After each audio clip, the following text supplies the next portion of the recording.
नमस्कार। हो सकता है मेरी आगे की क्लासेज आज की इस छोटी-सी 5 मिनट की वीडियो पर डिपेंड करें।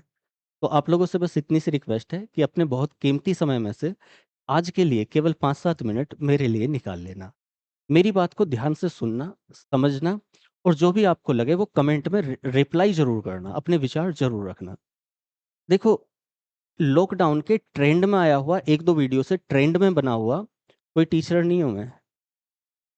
10-12 साल, लगभग 11-12 साल ऑफ़लाइन क्लासेज में अपनी मेहनत करके, मेहनत के आधार पर, अनुभव के आधार पर और स्टूडेंट के लिए रणनीतियाँ बनाने के आधार पर बना हुआ टीचर हूँ, ऑफ़लाइन क्लासेज में। एक-एक चीज़ को अच्छे से कॉन्सेप्ट क्लियर करने के लिए, कॉन्सेप्ट समझाने के लिए, अपनी मेहनत, अनुभव और स्टूडेंट को साथ में लेने के लिए, उनकी समस्याओं को समझ के, उनके समाधान करने के लिए बना हुआ टीचर हूँ। ठीक है? कई बार आज की ये वीडियो क्यों बना रहा हूँ क्योंकि कई बार देखो कमेंट में आते हैं मुझे कि सर आपकी क्लासेस बहुत अच्छी होती हैं। कमेंट बता रहा हूँ आप लोगों ने किए होंगे तो आपको पता भी होगा। अभी बहुत सारी चीज़ें मैं कंटेंट भी अपना दिखाने वाला हूँ, पीपीटी भी दिखाने वाला हूँ, पीडीएफ भी दिखाने वाला हूँ। कहाँ से कैसे मैं तैयार करता हूँ वो भी बताने वाला हूँ। ये क्लासेस क्या हैं जिन लोगों ने नहीं देखी हैं वो भी बताने वाला हूँ। तो कई बार कमेंट आते हैं कि सर आप बहुत अच्छा पढ़ाते हैं। कमेंट आते हैं कि आपका कंटेंट बहुत अच्छा होता है। कमेंट आते हैं कि आप बहुत अच्छे कॉन्सेप्ट से क्लियर कर देते हैं, सब कुछ आसानी से क्लियर हो जाता है। कमेंट आते हैं कि सर आप अपना सारी क्लासेज़ हम आपसे ही करेंगे आगे भी, आपका क्लासेज़ बहुत अच्छी होती हैं। कमेंट आते हैं कि सर आप जो फ्री क्लासेज़ यहाँ पर यूट्यूब पर फ्री में पढ़ा रहे हैं, वो पेड क्लासेज़ में भी उतना नहीं मिल पाता जितना यहाँ पर फ्री में मिल रहा है, इतने अच्छे से क्लियर हो जाता है। कमेंट आते हैं कई बार कि सर आप ये सारा अपना कंटेंट आप फ्री में पढ़ा दोगे। कमेंट आते हैं कि आप ये सारी क्लासेज बिना स्किप बिना एक भी क्लास छोड़े, सारी की सारी क्लासेज बिल्कुल सीक्वेंस में प्रॉपरली सारा का सारा सिलेबस ऐसे ही पढ़ा रहे हो। अगर आप लोगों ने क्लास देखी होंगी तो अच्छे से पता होगा, प्लेलिस्ट चेक की होगी तो अच्छे से पता होगा, जिन लोगों ने अभी तक नहीं देखी है वो देख लेना, आपको भी पता चल जाएगा। बिना स्किप किए एक-एक क्लास को मैंने फुल कॉन्सेप्ट के साथ में समझाया हुआ है और सारी की सारी क्लासेज करवाई हुई हैं। अगर हिस्ट्री है तो एंशिएंट हिस्ट्री प्लेलिस्ट में पूरी प्राचीन काल के भारत को पूरा समझाया है। मध्यकालीन भारत के इतिहास को एक-एक करके बिल्कुल सारी क्लासेज में टीजीटी, पीजीटी के लिए राजनीति विज्ञान, ज्योग्राफी पूरी की पूरी कंप्लीट कराई है, वर्ल्ड ज्योग्राफी 33 क्लासेज में पूरी की पूरी कंप्लीट कराई है। वर्ल्ड मैप पूरा का पूरा कंप्लीट कराया है डिटेल में। तो ये सारा का सारा चल रहा है। मैं ये नहीं कह रहा कि मैं अच्छा पढ़ाता हूँ या बेकार पढ़ाता हूँ, मुझे नहीं पता। ये चीज़ मैं डिसाइड भी नहीं कर सकता, ये आप लोग डिसाइड कर सकते हैं। लेकिन एक बड़ी गंभीर समस्या है, जो कुछ कमेंट मुझे आए और मुझे बड़ा एहसास हुआ और उसी की वजह से मैं कई बार क्लासेस बीच में छोड़ मतलब रोक भी देता हूँ 2-3 दिन के लिए, नहीं मन होता है। कमेंट आया कि सर आप बहुत अच्छा पढ़ाते हैं और इतना अच्छा पढ़ाने के बावजूद भी इतने कम व्यूज़ कैसे हैं?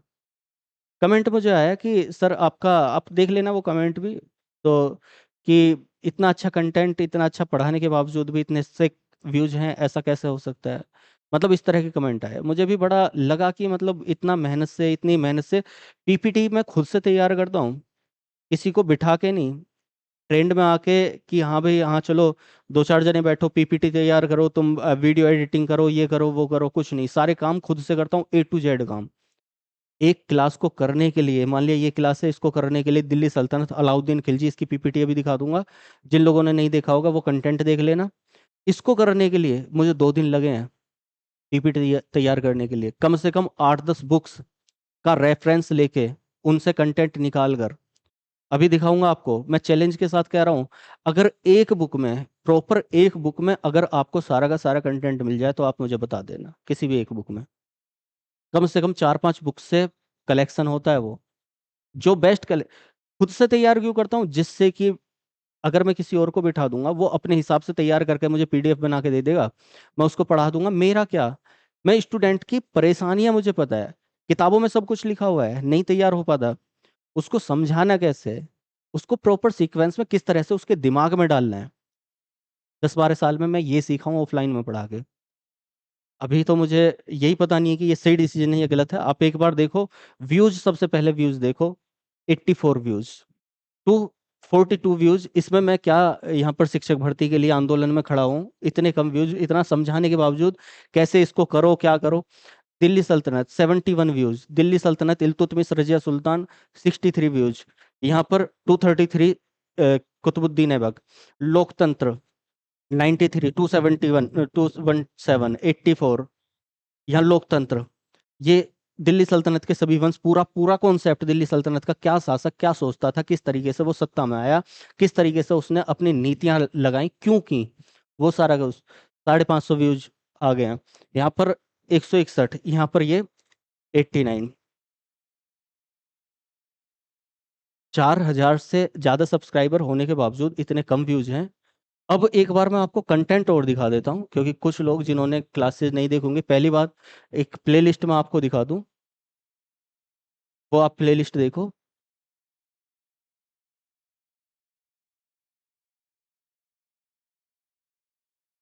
अभी चलो, तब तक ये खुल रही है, मैं आपको कंटेंट दिखाता हूँ यहाँ पर।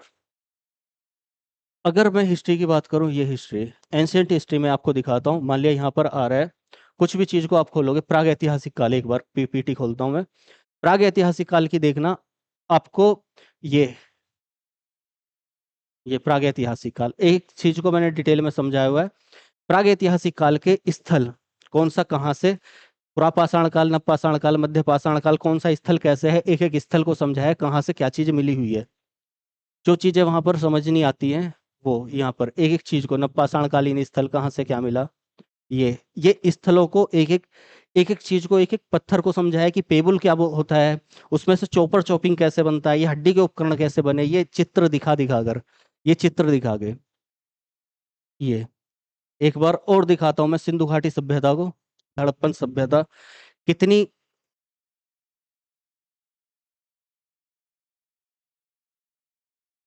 71 पेजेज में हड़प्पा सभ्यता करवाई है। तो इस कंटेंट को कैसे तैयार किया होगा मैंने, एक बार देख लो। हड़प्पा सभ्यता के नाम, यहाँ पर खोज, कैसे उनकी खोज हुई, किसने खोज की, किस तरीके से वो चला, हड़प्पा सभ्यता में क्या नए शोध हुए, मूल निवासी कहाँ के थे, किसका क्या विचार रहा, किस इतिहासकार ने क्या विचार दिया, ये सारे वो।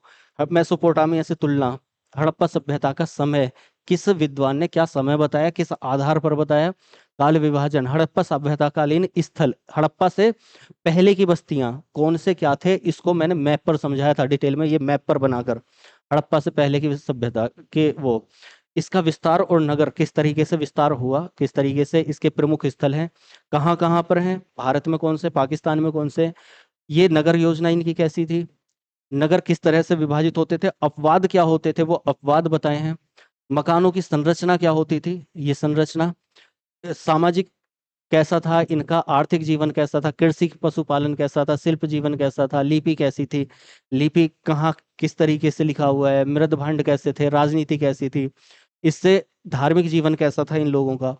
ये सब समझाने के बाद ये चित्रों से बताया कौन सा किस तरीके से, किस में क्या बना हुआ है, ये मूर्ति है तो कैसी है, यहाँ पर इनका व्यवसाय जीवन कैसा था, आयात की जाने वाली वस्तुएं कहाँ से कैसे आई, ये मैप पर बताया हुआ है। हड़प्पा, अब एक एक नगर को, अब यहाँ हड़प्पा में देखना, इसके जो प्रमाण मिले हैं वो हड़प्पा से क्या क्या मिले हैं, तो इतने सारे प्रमाण यहाँ पर दिखाए हैं, ये सारे, ये क्या क्या मिला हुआ है, कब्रिस्तान, स्त्री गर्भ से निकलता हुआ पौधा, शंख का बैल, तांबे का पैमाना, कांसे का दर्पण, पीतल की कगाड़ी, ये सारी की सारी चीजें, ये सारे प्रमाण मिले हैं। जो दो चार प्रमाण पढ़ के आप रह जाते हैं ना, इनको बताया ये क्या है, ये ऐसे पोर्ट मिले हुए हैं, मोहनजोदड़ो, मोहनजोदड़ो से ये प्रमाण मिले हुए हैं, ये प्रमाण साथ में, ये सारे प्रमाण मोहनजोदड़ो से मिले हुए हैं, पढ़ के देख लेना। मातृ देवी की मूर्ति, पशुपति की मोहर, दाढ़ी वाले पुरोहित, ये सब घोड़े से दांत, ये तांबे का कुत्ते की मूर्ति, सीपी का पैमाना, ये सारी चीजें मोहनजोदड़ो से मिली हुई हैं। ये मोहनजोदड़ो को समझा है एक एक करके। अब मोहनजोदड़ो के बाद में ये सारी चीजें मोहनजोदड़ो से मिली हुई हैं। उसके बाद में लोथल, लोथल से क्या मिला है, यहाँ पर चक्की के पार्ट, राक्षस के मुंह, उसके दाने पर पंचतंत्री कहानी का चित्र यहाँ से मिला, ये सारी चीजें लोथल से मिली हैं। लोथल के चित्रों से फिर इसको समझाया। तो ये तो केवल हड़प्पा, अब पूरा का पूरा सारे के सारे नगर इस तरीके से हैं, तो उन्हें मैं क्या बताऊं, सीधा सीधा मैं अब यहाँ पर आ जाता हूँ मुद्दे पर। तो देखो, इतना सब कुछ समझाने के बावजूद इतने कम व्यूज हो जाते हैं, तो कितना दुख होता होगा। ये सारा का सारा कंटेंट खुद से टाइप करके, खुद से डिजाइन करके, खुद से एडिटिंग करके, जो भी कुछ हो सकता है खुद से, जिससे कि ऑनलाइन में भी मैं वही फील कर सकूं। हालांकि मुझे ऑनलाइन में उतना मन नहीं था आने का, क्योंकि वो जब तक स्टूडेंट 10-12 क्वेश्चन अपने पास से ना करें, तब तक वो फील नहीं आता पढ़ाने का, सामने बैठे हुए ना हो, फील नहीं आता तब तक। फिर भी कोशिश की, तो अभी मैं इसी चीज़ को पूरी तरह से डिसाइड नहीं कर पा रहा हूँ कि मुझे ऑनलाइन में ही थोड़ा सा और देखना चाहिए, क्योंकि प्रॉब्लम ये है सबसे बड़ी, व्यूज़ नहीं आते या फिर ये ऐसा कुछ होता है तो प्रॉब्लम ये होती है कि जो बड़ी मछलियाँ बन गई हैं जहाँ पर आप व्यूज़ देखेंगे, आपने कोई अपना सब्जेक्ट या टॉपिक सर्च करा और वहाँ पर आपको देखने मिल रहा है कि यहाँ पर 1 मिलियन व्यूज़ हैं, ठीक है, तो आप उसको देखना पसंद करेंगे। जिस पर इतने कम व्यूज होंगे आप उस कंटेंट को खोल के भी नहीं देखेंगे।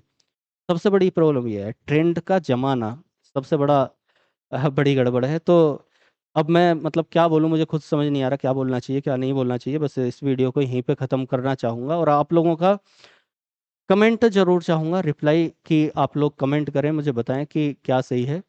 अगर मैं इसमें आगे बढ़ूँ तो किस बेस पर बढ़ूँ, आप लोगों का कितना साथ मिल रहा है मुझे, किसके लिए मैं ये सब बर्बाद करूँ, अपना टाइम बर्बाद करूँ।